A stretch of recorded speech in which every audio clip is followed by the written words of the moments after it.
any further delay, Doug Jeffries.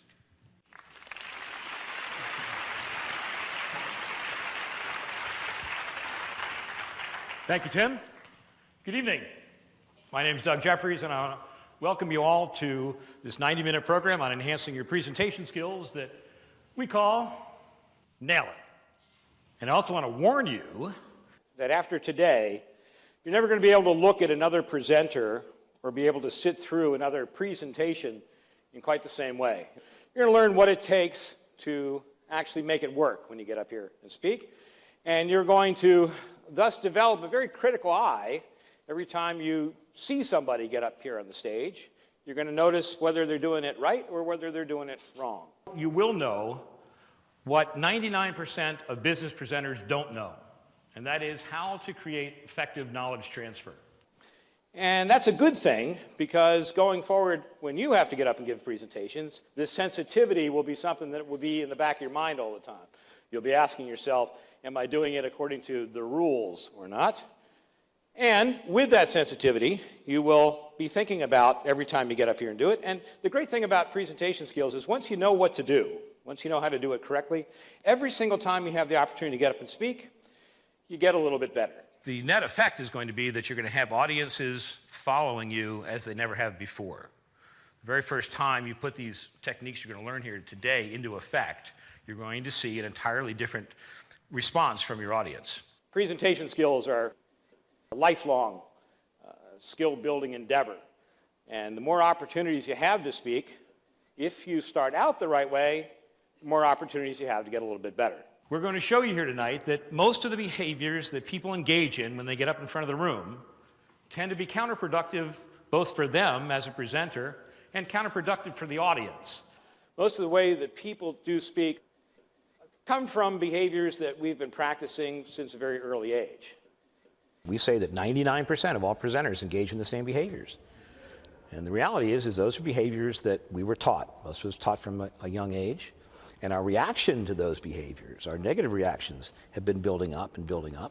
And it's because we've engaged in certain actions. Again, the great thing about this program is we don't ask people to change their belief systems. We don't say, well, when you get up there, you got to feel this way. We tell you it's simple. Do this, your body and the audience will respond like this.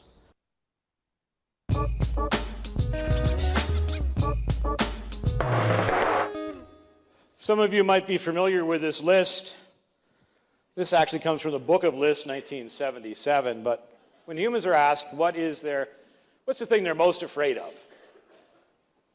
Since they've been asking this question, actually speaking before a group always filters to the top. It is humans' number one fear.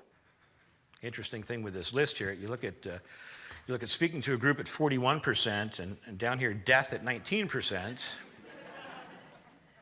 Seinfeld famously said of this list, it suggested at a funeral, the person giving the eulogy would rather be in the box.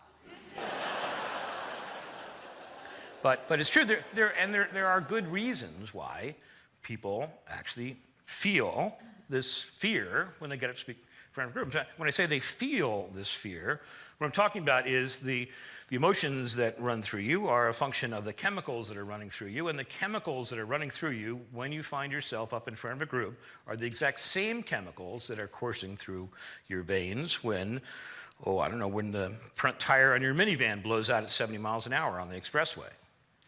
It's the exact same response, and so when we find ourselves speaking and we have these feelings inside, we equate it as fear.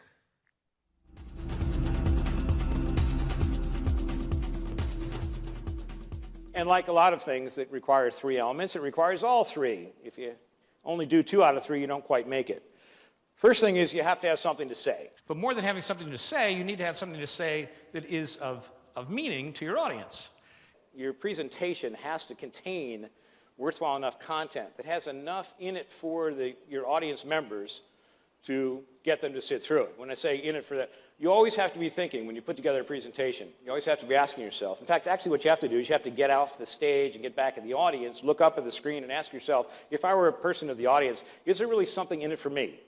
Because unfortunately, the old WIIFM, what's in it for me, is the only thing that audiences are ever listening to. And anything you put into your presentation that does not relate to the audience, that does not give them a benefit or benefit they perceive, they're not going to be tuned in. So you have to have content. Then what you have to do is you have to put it together. You have to put this content together into a design, a format, that actually allows every member of the audience to follow your arguments every step of the way.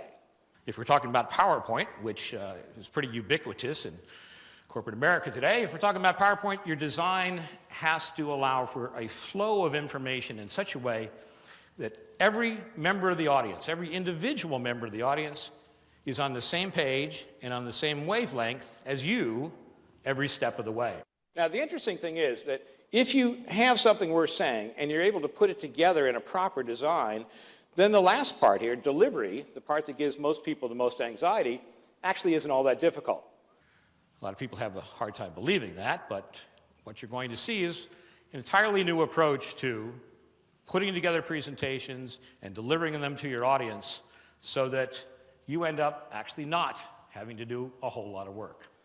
In fact, this is what we do all week long, is we have classes where we show people that, okay, first of all, you have to learn some of the rules of what you do when you're up in front of a group, how you address people, what you do with your body, what you do with your voice and your eyes, but none of that really counts for anything unless you can deliver a presentation that is designed to allow you to do it properly. So again, all three, like going out to a fancy restaurant. You've got to have food, it's got to have service.